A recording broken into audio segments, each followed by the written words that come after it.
Hi, my name is Princey and welcome to 1010 Crafts. In this video, I show how to create a simple slider switch using paper circuits. I have all my cardstock pieces laid out here. I'm going to use white cardstock cut in 4 1/4 by 1/4 to 3, 4 1/4 by 5 1/2 and 2 1/2-inch squares. I will start by cutting 1 mm vertical slit on left side of a A2 panel using a craft knife. This slit is going to act as the slider track for our technique today.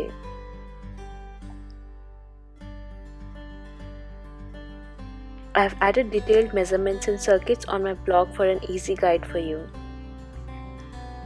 I am using the other two small square pieces to create a switch. These would also act as a pivot for the slider mechanism. Fold these pieces in half and glue them on the half panel such that both square folds touch each other. I'm using strong double-sided tape to adhere them.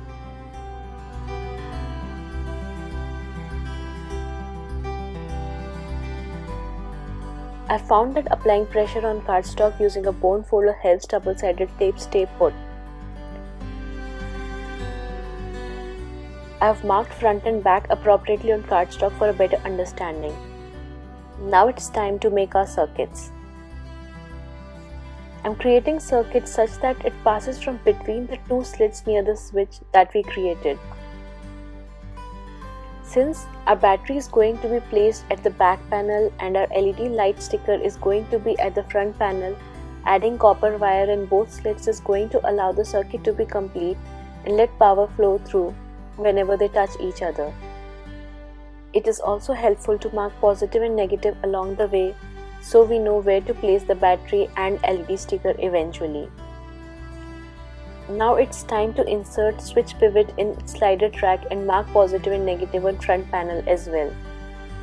Our circuit is going to complete only when slider is at the bottom. I'm creating a slider path using pen from switch to slit to back panel. I'm creating a circuit path using pen and marking circle where battery is going to be placed.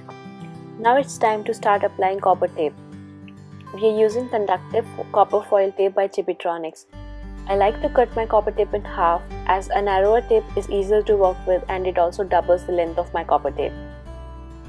You just need to apply copper tape wherever we created the circuit marks. Here's a tip for you. Remember to use one continuous strip for each line. As separate foil pieces taped together would not create a strong connection and the LED might not even work in some cases.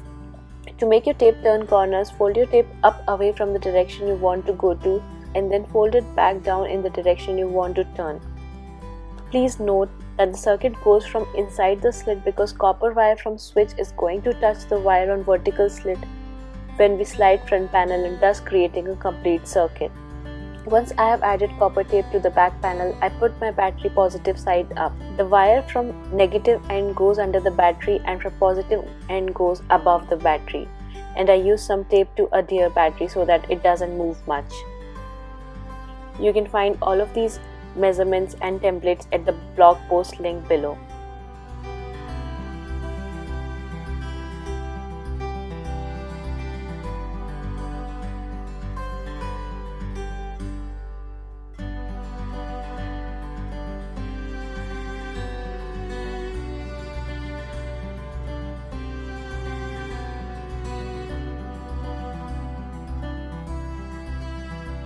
I'm adding copper wire inside the slit and then folding it over on the switch at the back side of front panel.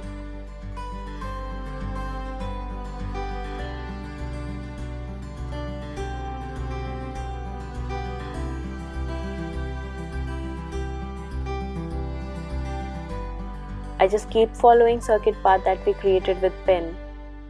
I'm also leaving enough space between parallel copper wire tracks so that I could add LED sticker lights later.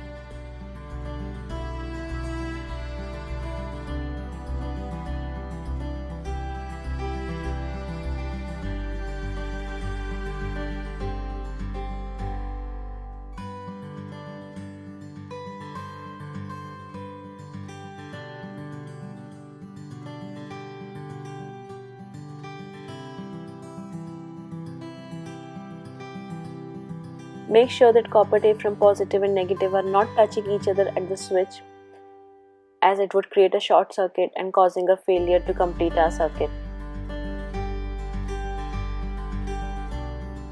Using a bone folder, I am pressing on copper tape. It helps to flatten it out a bit and keep it stay put. Now it's the fun part. It's time to add our LED sticker. These LED stickers by Chibitronics are a fun and easy way to add lights to your paper crafts. And we did it. Our circuit is complete. When we slide our front panel to the bottom, copper tape from both panels are coming in contact and completing our circuit.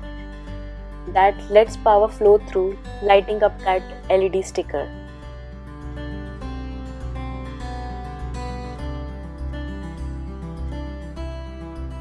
And here is an example of how I created a fun see-through card using this slider switch mechanism.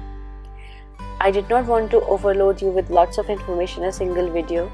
Please stay tuned for my next video with a complete tutorial on how I created this card. Hope this video was helpful. I will see you again soon. Until then, bye bye.